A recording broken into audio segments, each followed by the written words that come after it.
عاشق رسول صوفی اللہ کے ولی حضرت شیخ سعدی رحمۃ اللہ علیہ نے، جنہوں نے ایک درود لکھا مشہور زمانہ، بالغ العلا بکمالہ کشف الدجی بجمالہ حسنت جمیع خصالہ، چوتھا مصرع بن نہ پا رہا تھا، اسی اضطراب میں نبی پاک صلی اللہ علیہ وآلہ وسلم پر درود و سلام کے نذرانے پڑھتے ہوئے آپ کی آنکھ لگ گئی، قسمت کی آنکھ جاگی، سرکار صلی اللہ علیہ وآلہ وسلم تشریف لے آئے، اپنے دیدار سے شرف بخشا، اور آپ نے فرمایا اے شیخ سعدی وہ جو درود تم نے لکھا ہے وہ ہمیں بھی سناؤ۔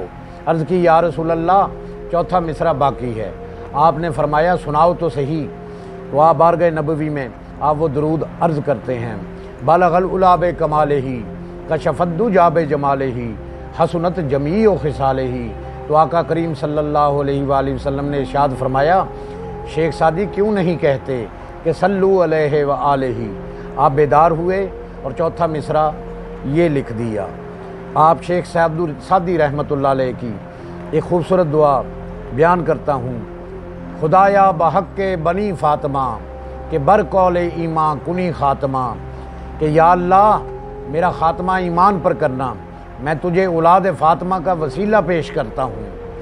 اگر دعویٰ تم رد کنی ور قبول، منو دست و دامان آل رسول۔ یا اللہ میں دامن آل رسول کو تھامے ہوئے ہوں، اب تیری مرضی، تو میری دعا قبول کرے یا رد کرے۔ کیا وصف کند سعدی ناتمام، علیکہ الصلاۃ اے نبی السلام۔ اے نبی آپ پر درود و سلام ہو۔ یہ حقیر و فقیر سعدی کی اوقات کہاں کہ وہ آپ کا وصف بیان کر سکے۔ اللہ ہمیں بارگاہ رسالت کا باادب بنائے اور نبی پاک صلی اللہ علیہ وآلہ وسلم کا عشق، ادب اور حب نصیب فرمائے، آمین۔